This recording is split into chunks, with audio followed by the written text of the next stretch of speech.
Le désir peut-il se satisfaire de la réalité? Ça pourrait être un sujet au bac de philo, mais c'est surtout un des points qu'aborde le film Her. Parce que oui, quand Théodore se balade dans les montagnes et les forêts, ou qu'il s'amuse comme un petit fou dans les fêtes foraines, eh bien, il est tout seul.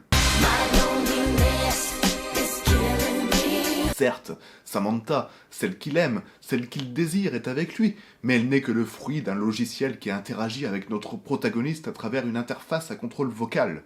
Théodore devra alors utiliser son imagination pour donner à cette intelligence artificielle un corps sur lequel projeter ses fantasmes.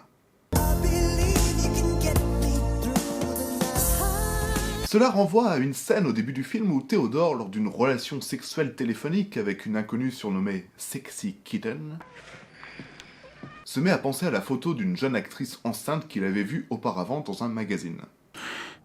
Il s'affranchit alors des propos provocateurs de son interlocutrice pour projeter sur la voix un corps qui répond à son propre désir. Bon, l'illusion ne marchera que quelque temps. Choke me with that dead cat.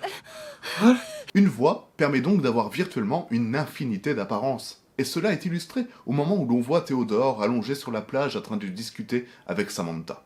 Là, un contre-champ intervient, nous montrant plusieurs femmes assises de dos face à la mer.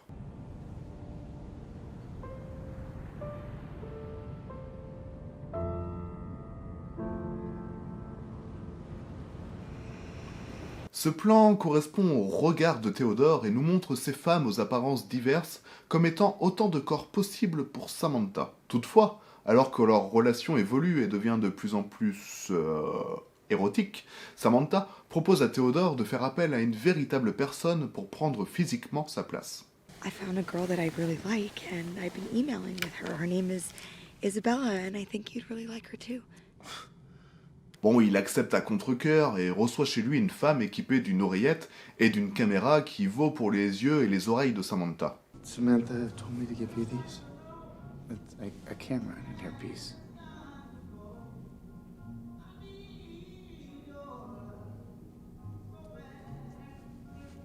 Mais après avoir échangé quelques baisers, Théodore craque et repousse la jeune femme.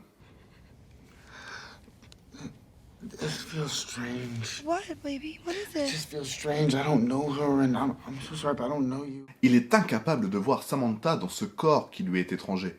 Elle ne correspond pas à l'image mentale qu'il s'était fait de Samantha. À cet instant du film, on se rend donc véritablement compte de l'aspect irréel du désir convoité par Théodore. Samantha, du moins tel qu'il se l'imagine, n'existe pas. Il est tout seul. Et cela se voit sur les plans du film.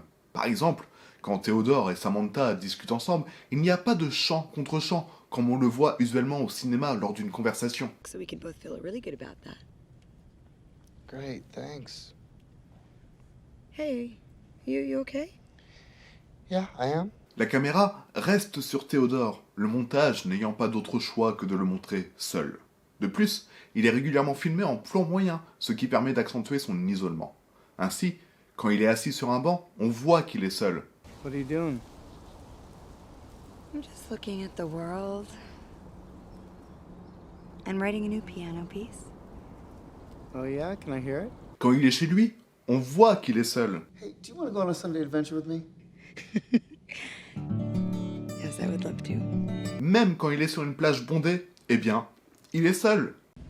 Yeah, but there's probably some Darwinian explanation for it all. I know, but don't be so boring. La solitude de Théodore et l'absence de corps de Samantha atteint à mes yeux son paroxysme lors de deux scènes.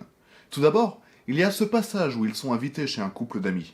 Dans cette scène, la conversation de ses amis est filmée en employant des chants contre chants, tandis que Théodore, lui, il est tout seul, apparaissant de dos, en amorce, dans le coin droit du cadre, avec à ses côtés un espace vide représentant Samantha. They're my favorite thing about her. Really? Hands That's down. it? My feet? No, obviously.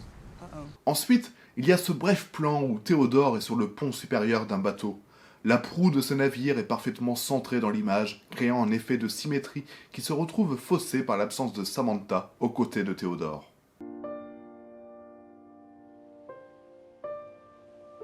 D'ailleurs, en parlant de symétrie, il est intéressant de noter qu'une des chansons du film a été spécialement conçue par le groupe Arcade Fire et porte le titre de Supersymétrie. Elle débute ainsi. I know you're living in my mind. the same as being alive. Des paroles qui, à mon sens, évoquent la relation entre Théodore et son intelligence artificielle. Ils ont en effet une relation symétrique homme-machine qu'il est assez rare de voir au cinéma où généralement la machine use de sa super intelligence pour se retourner contre l'humanité. La force de Her, c'est de mettre de la poésie dans cette machine, de la rendre beaucoup plus sensible. Samantha est un logiciel qui apprend, et Théodore, d'une certaine manière, est son professeur. Il lui apprend le monde, les sentiments et, in fine, l'humanité. You helped me discover my ability to want. De son côté, Samantha, toujours dans cette logique de symétrie, modifie aussi la pensée de Théodore. I've never loved anyone the way I love you. La technologie permet l'acquisition de nouveaux savoirs, et ici, Théodore a appris à aimer. Il sait comment faire, et cela l'apaise, lui permet d'avancer, et au final, de ne plus être seul. Bon, certes, à la fin, il perd Samantha, mais la première chose qu'il fait suite à ce départ, c'est d'envoyer un message à son ex-femme pour lui dire qu'il a accepté la séparation. Dear Catherine, I've been sitting here thinking about all the things I wanted to apologize to you for. À la toute fin du film, finalement, Théodore et Amy se retrouvent tous les deux sur le toit de leur immeuble entourés par la proximité des autres citadins. Ils sont certes encore brisés, mais on sent qu'ils ont désormais cette envie de se reconnecter à la vie qui les entoure.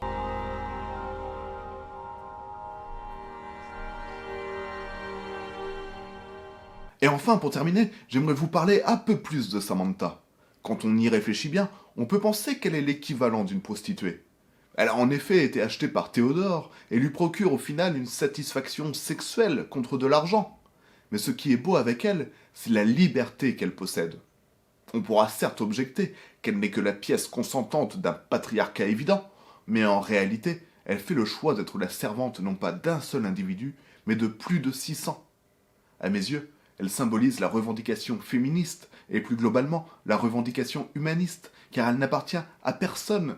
Elle est libre de multiplier ses rencontres et ses apprentissages. Elle est émancipée. Je n'ai plus à me justifier aux yeux de personne désormais, c'est pour ça que je me suis fait émanciper. Et ce qui est encore plus beau dans ce film, c'est qu'elle s'émancipe en toute innocence, comme s'il s'agissait d'une évidence et non d'une lutte constante. Samantha ne dit presque jamais non, elle n'attaque pas, elle ne critique pas, elle ne fait qu'aider, rendre service à des âmes esselées. Théodore, face à cette polygamie innocente de Samantha, va réagir d'une manière beaucoup moins ouverte et sera possessif. Il va se sentir brisé, trahi et sera rongé par la jalousie. Son amante idéale ne lui appartient pas. Tout ne tourne donc pas autour de son petit nombril. Samantha est libérée. Et tour de force finale, c'est finalement Théodore qui devient l'esclave de son propre système d'exploitation, qui a désormais l'ascendant psychologique sur lui et décide de mettre fin à leur relation. Et ça, c'est fort. C'est fort au chocolat. Et voilà, c'était l'analyse de Her de Spike Jonze. C'était super cool de revoir ce film et de l'analyser comme ça en profondeur. J'ai pris mon pied et j'espère que de votre côté, ça vous a plu également. N'hésitez pas à me dire en commentaire ce que vous avez pensé de cette vidéo. Et pour tous ceux qui ne le sont pas encore, eh bien, abonnez-vous.